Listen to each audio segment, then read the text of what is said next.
Hello everyone, welcome to my YouTube channel. If you are wondering that does zombie and chirality have any relation, so no, that was not my point, but I was just few days back I came across an article and it's very interesting to know that zombies don't exist in human species, but zombie like characteristics have been found in animal kingdom. Right, so that was just one example. If you are further interested, there is a link below in the description, you can read about it. Okay, coming back to our topic, that is today we'll be learning about chirality. Right, what is chirality, what are chiral compounds, and how do we identify chiral compounds, and we'll also discuss few misconceptions which is very important in stereochemistry.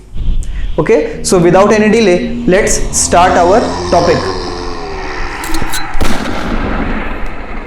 Guys ये सब तो चलता रहेगा, हम अपना आगे बढ़ते हैं, तो चलिए स्टार्ट करते हैं.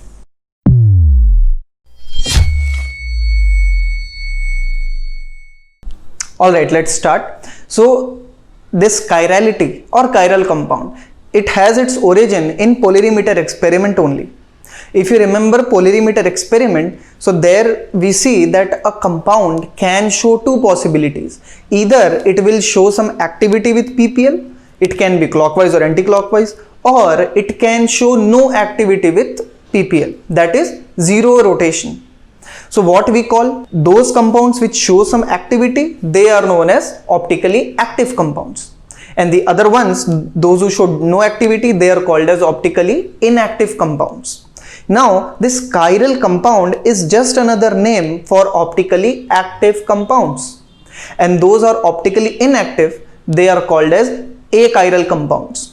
Okay, fine. Now from there only we get our first definition of chiral compound, that is a compound which shows activity with PPL in polarimeter experiment is called as a chiral compound.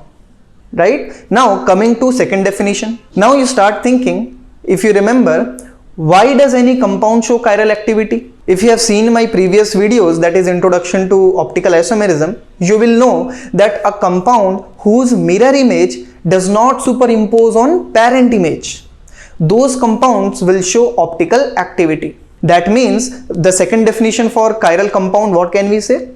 A compound whose mirror image is non-superimposable on the parent image is known as chiral compound. In Hindi if I say, अगर हमारे पास कोई भी compound है, हम उसका mirror image लेंगे, then we will try, हम क्या कोशिश करेंगे, मिरर इमेज को पेरेंट इमेज पे कंप्लीटली फिट करने का, bond by bond and orientation by orientation. सब कुछ जब मैच हो जाएगा तो हम बोलेंगे कि सुपर इम्पोजेबल है. अगर कुछ भी मैच नहीं हो रहा है तो फिर क्या हो गया, नॉन सुपर इम्पोजेबल. और अगर वो नॉन सुपर इम्पोजेबल है तो क्या बोलेंगे कि ये जो कंपाउंड था, ये जो ऑब्जेक्ट था, वो क्या है, chiral या फिर optically active. So from there we get our second definition. Similarly, this chirality definition, mirror image, non-superimposability on parent image, can be applied to various other objects. So on screen you can see that there some objects are flashing. Left side is parent image and right side is mirror image. Now just use your imagination and tell me, in which of these cases mirror image will be exactly identical to parent image? If it is identical or superimposable, we will call it to be achiral or optically inactive. Okay, now these are objects, so we will only call chiral and achiral. Okay, so have a good look. So what about the first one? It is a simple chair. Now if you just take mirror image and put it on the parent image, we can see that it will be completely superimposable. So chair shown in the photo is achiral. Second, you see, again it is a chair, but there is some difference. Now there is a writing pad. Now if you try to superimpose mirror image on parent image, what will you see? That writing pad, now that is making some problem. We are not able to match exactly whatever you do. So in this case, that chair will be chiral. Okay. Third, you see, there is a refrigerator. Mirror image and parent image, you try to superimpose, what do you feel? Now that door handle, right, that is creating an issue. That is what is making it non-superimposable. So there the fridge, again it is what, chiral. Fourth, you see, just any object, what do you feel? Exactly, it is non-superimposable. So again, it is chiral. Now you see, we have chiral objects in our body itself. You see this hands, right? Our only this palm. What do you feel? Are they chiral or achiral? So let's see. So if I take my hand and put a mirror in between, I will get this as my mirror image. Now try to superimpose. This is the mirror image. I can do anything to fit here. Take this. Now this I am taking and putting bond by bond. So you see, I cannot match a bond. What I have got here is fish. So what I will do? I will try to match the bond then. So this was a mirror image. I rotated my mirror image and then I put it here. Now you see, bond by bond I can match it. But then is it exactly identical? No. Why? Because now orientation is different. You see, this hand, this open side is facing the camera. And if I flip this mirror image like this, my open side will be facing back side. So orientation is different. But bonds are same. And if I am doing like this, then orientation is same, both facing the camera, but bonds are not same. That means what? That if I try to match one, then other will get mismatched.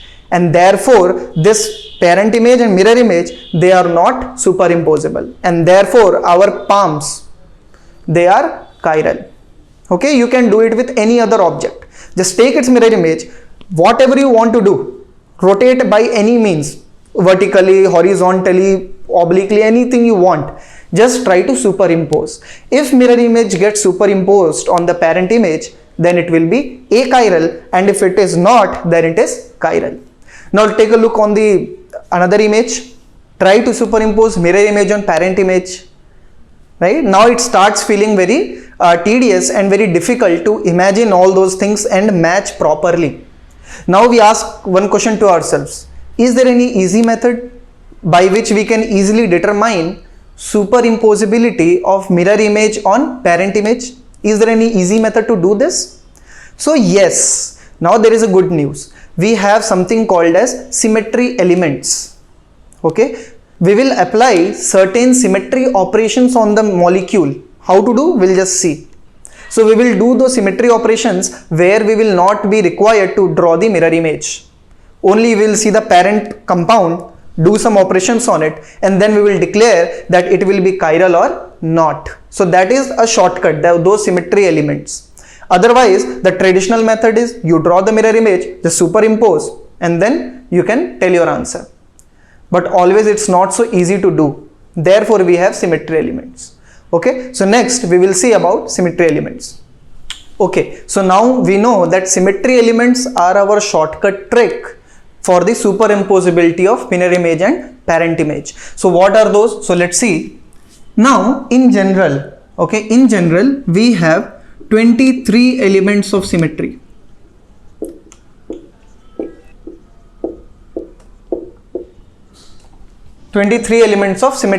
Now all these can be found in a cube, perfect cube, regular cube. But in chemistry we need only 4. Like any molecule in chemistry, right, it can have 4 elements of symmetry. So out of these 23, we have to only know about 4 elements of symmetry. 4 elements of symmetry. Okay, that is for our chemistry, for any molecule. Now what are those 4 elements of symmetry? So we should know the name. First one is called POS, that is plane of symmetry. It is a plane. Okay. Second is COS, that is center of symmetry. Okay, it is a point. Okay, so this is a plane and this is a point. We'll learn about it in detail. Then third is alternate axis of symmetry. Alternate axis of symmetry. Okay, it is an axis, it is a line. Last is simple axis of symmetry. Okay, or simply axis of symmetry. Okay, so from 23 we need to only know about 4. Now even we have a better good news, and that is what? So now see, out of these 4, we need to only learn about 3, and out of these 3 we need to only practice these 2. So out of 23 elements we need to only learn about 2 and practice these 2. They are very, very simple and highly important. Clear? So now if you have written this, let's move forward. Okay, so based on those 4 elements we have this category known as asymmetric or disymmetric molecule in chemistry. Okay, so what does asymmetric mean? If any molecule has all 4 elements of symmetry absent, then it will be known as asymmetric. And for disymmetric, POS and COS and alternate axis of symmetry. See, I am writing and, meaning all 3. Okay, that is all 3 absent, that is called as disymmetric. All 3 absent, that is called as disymmetric. Okay, and what we need to understand is, note that disymmetric is equivalent to chirality. Is equivalent to chirality, meaning if I want to check any molecule to be chiral, I don't have to check all 4. I have to only check POS, COS and AOS. In that also only POS and COS. I'll tell about that why. Okay, so disymmetric is equivalent to chirality for any molecule. It is necessary and sufficient condition. It is necessary and sufficient condition for chirality. Okay, now remember, if I am saying disymmetric meaning these 3 absent, I am not talking about the 4th one here. It means, so this is like first point. Second, axis of symmetry may or may not be present. Axis of symmetry may or may not be present. So we don't care about AOS, but we care about these 3. These 3, all 3 absent, disymmetric, and disymmetric meaning it will be chiral. Okay, it is necessary also and it is sufficient also. Done? So now we'll see some more points. Now again a good news that in chemistry all naturally occurring compounds or molecules have been found to show this one particular characteristic. What? That if POS and COS, see I am writing and, okay, meaning both. If POS and COS is absent,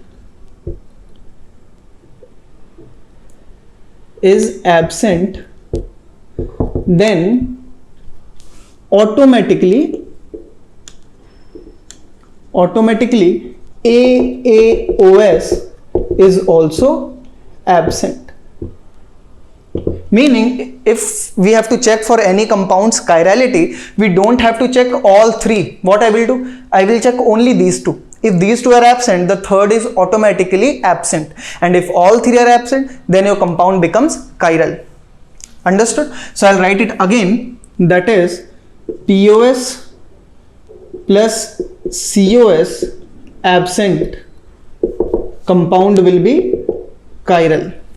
Okay. If any one present, then compound becomes achiral. Achiral meaning optically inactive. Understood? So now if I have to draw how to identify these elements in a molecule, that we'll do in next lecture. But about chirality we can see. So what I am saying, POS, COS, absent compound. If I talk about chirality, compound will be chiral. and if both are absent, then automatically AAOS will also be absent. Okay, so I have to check only these two. This will be automatically. Okay, automatically. Understood, right? Now, if POS absent and COS present, any one present, this will become achiral. Only these two. And if these two are present, I don't need to check this, okay, because at least one is present.